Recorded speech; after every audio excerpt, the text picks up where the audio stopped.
For 45 years and with 30 million fans who've shown up for 100 million albums is an honest relationship between band and fans.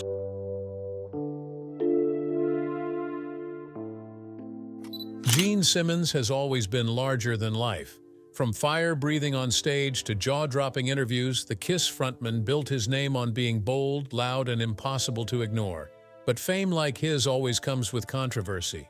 He's been called a rock legend, a businessman, and a walking headline machine. And now, something new just dropped. Something big.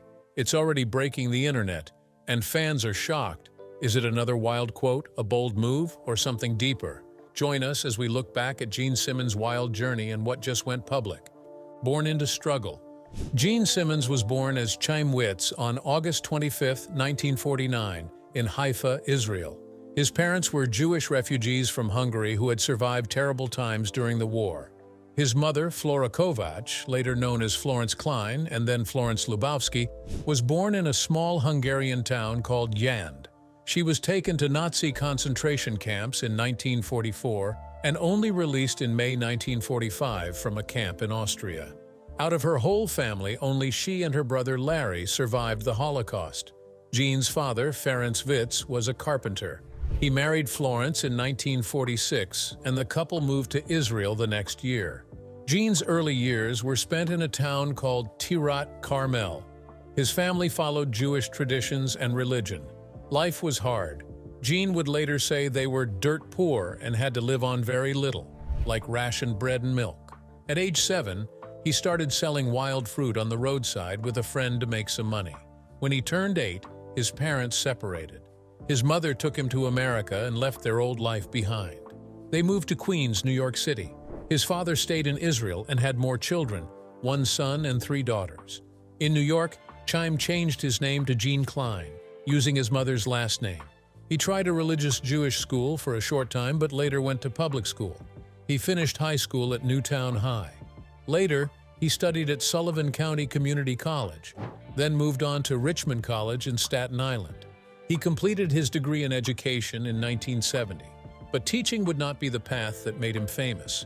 Something much louder was waiting. From teacher to rock dreamer, before becoming the music icon we know, Gene Simmons worked different jobs to pay the bills. He had many roles in New York City. Thanks to his fast typing, he got hired as an assistant to an editor at Vogue, one of the world's top fashion magazines. After that, he even worked as a 6th-grade teacher on the Upper West Side of Manhattan for 6 months. But even with these jobs, his heart was set on something else: music. He chose the stage name Gene Simmons as a tribute to a rockabilly singer called Jumpin' Gene Simmons. But he also once said that his name came from actress Gene Simmons. He even named a Kiss song Great Expectations after one of her films. While working, Gene was also practicing guitar for hours. He wanted to be great. His love for music grew stronger when he saw the Beatles perform on The Ed Sullivan Show. He was blown away. In his words, "There is no way I'd be doing what I do now if it wasn't for the Beatles." The long-haired boys who made powerful music changed everything for him. At just 15, Gene joined his first band called Lynx, which later became the Missing Lynx. After a while, he left and started a new band called the Long Island Sounds. This group included Steve Coronel, who would later stay with him in music, and Alan Stewart Graff, who pushed Gene to buy his first bass guitar. Alan told him the band needed a bass player, and Gene listened. Later, in 1967, that group turned into another band called The Love Bag. Gene didn't just play music. He worked odd jobs and even sold used comic books to make extra money. Music was his dream, and he was chasing it any way he could. The bands before Kiss. Between 1968 and 1970, Gene was a student at Sullivan County Community College in Loch Sheldrake, New York. But even during college, he was forming bands and playing music. He joined a new band called Bullfrog Beer. They made home recordings, and one of the songs, Lita, would later show up in a Kiss box set. That band stayed active until 1970, though its members changed a lot. Around this time, Gene reconnected with Steve Coronel and a new member named Brooke Ostrander. The three of them had been in a band before called Coffee, back in 1969. Together, they decided to form a new rock group. They first named it Rainbow, but later changed it to Wicked Lester. Another important member joined them, Stanley Eisen, who would become known as Paul Stanley. This new group worked hard and even recorded a full album, but something felt off. Gene and Paul didn't like the band's sound or their look. They tried to fire the other members, but when that didn't work, they both left. They also gave up their record deal with Epic Records. But they had a new goal in mind. They wanted to create the ultimate rock band, one that looked wild, sounded powerful, and had a strong image. The foundation of KISS was about to be laid. KISS and the Road to Fame. In 1973, KISS was born. Gene Simmons and Paul Stanley were ready to take things to the next level. They needed a drummer, and they found one through an ad. George Peter John Criscuola, who played in Brooklyn clubs and later became known as Peter Criss, joined them. For a short time, Gene and Peter also worked on an album with members from Peter's old band, Chelsea. The album was never released. Then came another big moment. They placed an ad looking for a lead guitar player. That's how Paul Fraley, later called Ace Frehley, joined the band. Now the KISS lineup was complete. In 1974, they released their first album, KISS. On stage, Paul Stanley took the lead role in performances, while Gene Simmons became the face of their massive merchandise empire. Gene's makeup, known as the Demon, was inspired by a comic book character called Black Bolt. But by 1983, KISS started to lose some of their fame. So they made a bold choice. They removed their makeup. Fans were shocked, but the move worked. The band became popular again during the 1990s. Some big changes followed. Drummer Peter Criss was voted out of the band. He was replaced by Paul Charles Caravello, who took the stage name Eric Carr. Eric played with the band from 1980 until his death in 1991. In 1995, the band started hosting fan conventions. These events were so popular that fans asked for a reunion of the original members. That's how the 1996-1997 a live worldwide tour came to life, and it was a huge success. In 1998, KISS released a new album called Psycho Circus. But soon after, the original members went their own ways again. Ace Frehley was replaced by Tommy Thayer, and Eric Singer, who had played with KISS before, came back to take Peter Criss's spot. The band changed faces, but it never lost its power. Gene Simmons on the big and small screen. Gene Simmons may be best known for rocking stages with KISS, but he's also spent years in front of the camera. His first big screen moment came in 1978 when he appeared in a made-for-TV movie called KISS Meets the Phantom of the Park. Just a few years later, in 1981, he was offered his very own television show by ABC after auditioning for a series called Grotus, produced by Marcy Carsey. Simmons turned the offer down. He said the pay was not enough and didn't compare to what he was already earning with KISS. But Gene didn't stop there. In 1985, he appeared on Miami Vice in an episode called The Prodigal Son. That episode opened the show's second season and gave Simmons a chance to try something different. Years later, he showed up in a prank show called I Get That a Lot, where he played a psychic at a bookstore in Venice, California. Simmons even played himself in a 2014 episode of CSI crime scene investigation titled Long Road Home. Before that, he had taken on more serious film roles. In 1984, he acted in Runaway, a thriller directed by Michael Crichton and starring Tom Selleck. Then in 1987, he appeared in Wanted, Dead or Alive, an action movie with Rutger Hauer. In 2004, Simmons was back on TV in Third Watch, where he played a mob boss named Donald Mann in the final episode of Season 5 and the first episode of Season 6. But Gene didn't just want to act, he wanted to produce. In 2015, he started his own movie company called Erebus Pictures. Their first film was a horror thriller called Armed Response. Years later, in 2022, Simmons became a judge on a talent show in Japan called Yoshiki Superstar Project X. It aired on Hulu Japan and was led by the famous Japanese musician Yoshiki.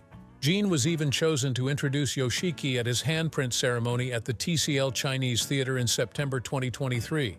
Then in May 2023, a big announcement was made. Simmons partnered with Gary Hamilton of ArcLight Films to start a new production company called Simmons Hamilton Productions. Their goal?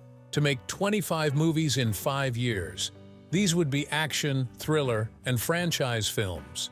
The first movie, Deepwater, was to be directed by Rennie Harlan and produced by Simmons and a few others. But while Gene was building success on screen, his words and actions off-screen kept dragging him back into controversy. The quotes that keep coming back. One of Gene Simmons' most famous stories is how he refused to give up on Kiss. In 1973, their first manager called their music the worst crap he ever heard and dropped them. Simmons then became their manager himself. From making $50 a night, Kiss went on to sell over 100 million albums.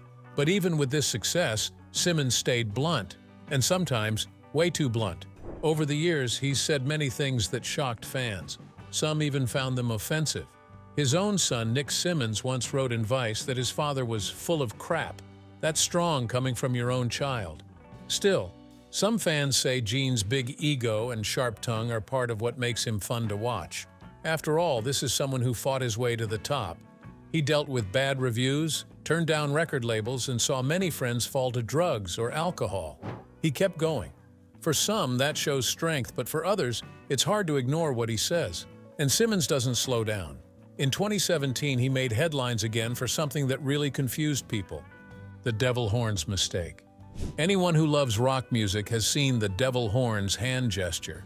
It's a symbol of the genre, but Gene Simmons tried to claim it as his own. In 2017, he filed paperwork to trademark the hand sign.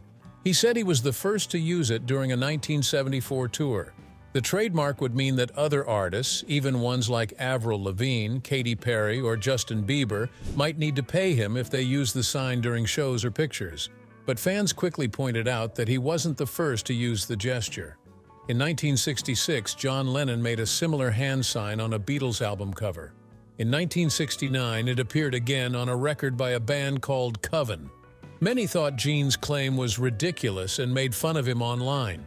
Simmons later dropped the request but said, "I regret nothing." He added, "Wake up every morning and let your conscience be your guide." It was another moment where Simmons stood by his actions, no matter the backlash. But that wasn't the only time his words made people uncomfortable. One of the most talked about moments came during a radio interview that quickly went downhill. The interview that went too far. In 2002, Gene Simmons appeared on the radio show Fresh Air, hosted by Terry Gross on NPR. The interview started off tense. Gene didn't like the way Gross pronounced his name and accused her of using her Gentile mouth, even though Gross is also Jewish. But it got worse when the topic turned to Gene's famous stage outfit. Gross asked about the metal codpiece he wears. Simmons replied, "It holds in my manhood, otherwise it would be too much for you to take." Then he added, "If you want to welcome me with open arms, I'm afraid you're also going to have to welcome me with open legs." Gross was shocked. She told him that it was a really obnoxious thing to say. Simmons fired back, saying that women want men to just speak plainly and not lie. Gross asked if his behavior was just a shtick, something fake he does for show. Simmons insisted it was not. He refused to allow NPR to post the interview online. However, it was later printed in a book and parts were aired again in 2007. Years later, Simmons said he was upset with Gross's holier-than-thou attitude. That same year, Simmons faced more backlash. This time not for his words, but his views on music sharing. Gene versus the internet. Gene Simmons has strong opinions about music piracy. In 2007, he spoke out against file sharing, calling for lawsuits against those who downloaded music illegally. The next year, he went even further, threatening to stop releasing new music if people kept stealing it online. His statements caught the attention of a group called Anonymous, known for their internet attacks. They responded by targeting his website with a cyber attack, taking it down. Simmons came back online and made even more harsh comments, so Anonymous hit again, taking the site down for a second time. In 2014, Simmons made another bold statement. He said, "The death of rock was not a natural death. Rock did not die of old age. It was murdered." He blamed file sharing for the fall of rock music, saying people no longer valued music enough to pay for it. These words sparked even more debate among fans and musicians. Simmons was once again at the center of controversy, and as always, he didn't back down. When words crossed the line. Gene Simmons has always been bold with his words, but sometimes his comments have gone too far. One of the most disturbing moments happened in 2016 during an interview with Songfacts.com. Simmons was asked about depression. Instead of showing any care or understanding, he mocked people struggling with mental health. Speaking about young people, he said, "For a Puts 20-year-old kid to say, 'I'm depressed, I live in Seattle. Screw you then, end your life.'" He didn't stop there. He added, "I always call them on their bluff. I'm the guy who says, 'jump,' when there's a guy on top of a building." He told the interviewer that people like that should shut up, have some dignity, and jump. These words shocked fans and radio stations. Both Triple M and Power 97 said they would stop playing Kiss music because of it. After the outrage, Simmons apologized. But the damage was already done. The pain his words caused didn't go unnoticed. And it wasn't the first or last time he spoke this way. His comments about the death of another music legend also brought him under fire. When mourning turned into insult. In 2016, the world was mourning the loss of Prince. Fans were heartbroken. But Gene Simmons had something different to say. In an interview with Newsweek, he praised Prince's talent, saying, "I thought he left Michael Jackson in the dust. Prince was way beyond that." But then he added something that stunned everyone. He said, "How pathetic that he took his own life. Don't kid yourself, that's what he did. Slowly, I'll grant you, but that's what drugs and alcohol is. A slow passing." People were outraged. Many felt his words were cruel and full of judgment. Even his Kiss bandmate Paul Stanley couldn't stay silent. Paul tweeted, "Embarrassed by cold, clueless statements re Prince's passing. Without all the facts, better to say nothing. My apologies." This moment showed how out of touch Gene's words could be, even in times of grief. And when it came to speaking about musicians, Simmons had other strong opinions, ones that sparked even more backlash. His views on women, musicians, and Gene Simmons has often tied music to desire. According to him, the real reason musicians become famous isn't for love of music, it's for women. He believes that sleeping with women is at the heart of every musician's dream. This view shuts out many people. Gay men, straight women, and anyone not chasing women are left out by this belief. But music isn't about just one kind of person. Artists like Elton John, Freddie Mercury, and Melissa Etheridge prove that talent has nothing to do with. Still, Simmons stands by his ideas. Female reporters have called him out. Terry Gross and Lisa Robinson both asked if his image, makeup, blood, boots, and fire, was just a show to cover up who he really is. Simmons told Gross that it's no different than women wearing makeup. But it didn't end there. Simmons has also bragged about his number of partners. In different interviews, he claimed to have slept with 4,600 women, then 4,800, and even 4,897 on his reality show Gene Simmons' Family Jewels. When asked to confirm, he replied, "A lot of them didn't get a lot of sleep, but that's a good guess." His advice to young men? Tell women, "I find you attractive, and I also find your sister and your mommy attractive too." He said, "If a woman can handle that, you're in, babe." Simmons even sold Kiss-branded condoms with his cartoon face on them, tongue sticking out, turning his own image into something more than music. But it wasn't just women or Gene Simmons spoke about with little care. He also made bold, offensive statements about pop stars and piracy. The business behind the offense. Gene Simmons has attacked many artists, but one comment about pop star Rihanna stood out. He said he was sick and tired of women performing with backup dancers and lip-syncing. He called it fake bullcrap, and said it should be left to the Rihanna, Shimiana, and anyone else who ends their name with Anna. Fans called the comments misogynistic and unfair. But Simmons didn't stop. He once sold Kiss-branded bags of air for $3.99. Literally nothing but empty bags. Yet thousands of fans bought them, making the band millions. Whether trolling or doing smart business, Simmons knew how to sell anything. But when it came to illegal downloading, Simmons took a different kind of action. After his website was hacked by the group Anonymous, he reacted harshly. He warned hackers that his legal team and even the FBI were involved. He posted a message saying they had already identified a few adventurous young people. He promised punishment, saying they might find their little butts in jail, right next to someone who's been there for years and is looking for a new girlfriend. He said he would publish their names and photos, adding, "We will find you. You cannot hide."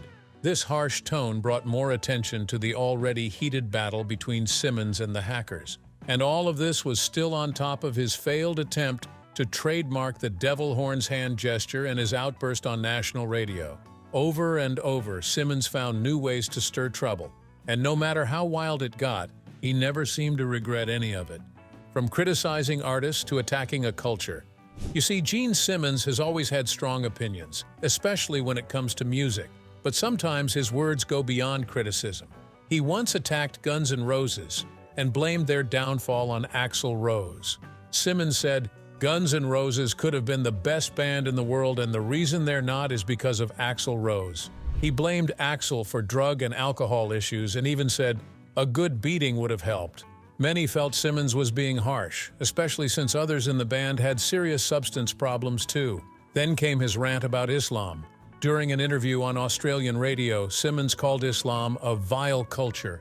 He said women in Muslim countries were treated worse than dogs. He claimed they couldn't walk beside men or own homes. He added, "Your dog can walk side by side. You can send your dog to school. None of the women have that advantage." His comments were slammed by Muslim leaders like Susan Carland and Yasser Soleiman. They said his views were wrong and harmful. Simmons later tried to explain that he was talking about extremists, not all Muslims, but many believed the damage had already been done. His words were broadcast to a wide audience, and they hurt many people. From legal trouble to rants about rap and pop. In 2005, Gene Simmons faced a lawsuit from his ex-girlfriend, Georgianne Walsh Ward. She claimed he made her look like a addicted nymphomaniac during VH1's When Kiss Ruled the World. The case was settled quietly out of court, with no money exchanged, but Simmons didn't slow down.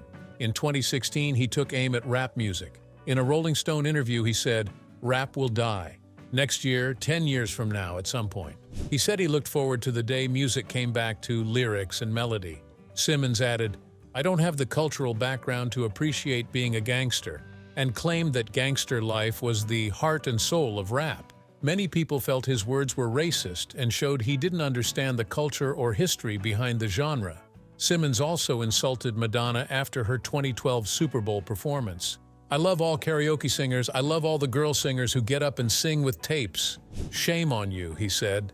He called Madonna terrific, but still mocked her for using background tracks. Simmons was also caught in a personal scandal when a private video of him and longtime partner Shannon Tweed was leaked. The video showed a private moment without his knowledge.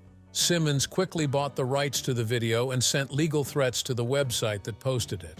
His lawyers claimed the video used Kiss face paint without permission. In this case, Simmons acted quickly to protect himself and shut it down. When TV shows turn uncomfortable. In October 2024, Gene Simmons was a guest judge on Dancing with the Stars during Hair Metal Night, but his appearance didn't go well with fans. Right from the start, viewers were unhappy with his comments. When giving feedback to NFL star Danny Amendola and Whitney Carson, Simmons said he couldn't decide which one of them was more hot, hot, hot. He gave them a score of 9, while the other judges gave 7s. Viewers said Carson looked uncomfortable. On social media, one user said, "It's only the first dance and I'm already over Gene Simmons being a creep." Simmons continued to make comments about the female dancers. He told actor Reginald Johnson that his partner Emma Slater knows how to move it. To actress Chandler Kinney, he said she fogged up my glasses and called her face beautiful. Chandler's dance partner later said, "Hold up now. I have 2 little sisters. I heard it. I said, wait, wait, wait." Viewers were upset and said ABC should apologize. Many asked why producers didn't tell Simmons to stop. People also noticed that his scores didn't match his comments. He gave low scores to dances he had praised, especially when he didn't find the female dancer attractive. One user pointed out, "If Gene doesn't think the woman is hot, she gets a low score." Simmons tried to give model Brooks Nader a 10, but he had already locked in a 9, so it didn't count. Many fans were relieved to hear Simmons wouldn't return the following week. More outrageous opinions about women in power. Gene Simmons has always talked openly about his views on women, but some of those views have shocked fans. While promoting his book on power, he made several statements that sparked backlash. In a 2017 interview with the New York Post, he said women could use their looks to gain power. "They can dress in potato," he said, "but as soon as they pretty themselves up, they're gonna get a response." He added, "Guys are jackasses. We will buy them mansions and houses, all because of." Simmons also claimed that women couldn't have both a career and a family. "Get over your biological urges," he said. "It's natural to want to have kids, but sorry, you can't have it both ways." These comments made many people angry. They felt he was saying women should choose between work and motherhood and that their power came only from their looks. Simmons has made many controversial comments over the years, but these touched a nerve with fans who felt his words were outdated and offensive. Still, Simmons has shown little regret for most of the things he says. He's often said that he tells the truth, whether people like it or not. But as time goes on, more and more people are speaking up against him, especially when his comments cross the line from bold to offensive. What do you think? Has Gene Simmons finally gone too far? Or is he just being brutally honest like always? Share your thoughts in the comments below. And don't forget to hit like, subscribe, and stay tuned for more incredible stories from Hollywood's fascinating history. See you next time!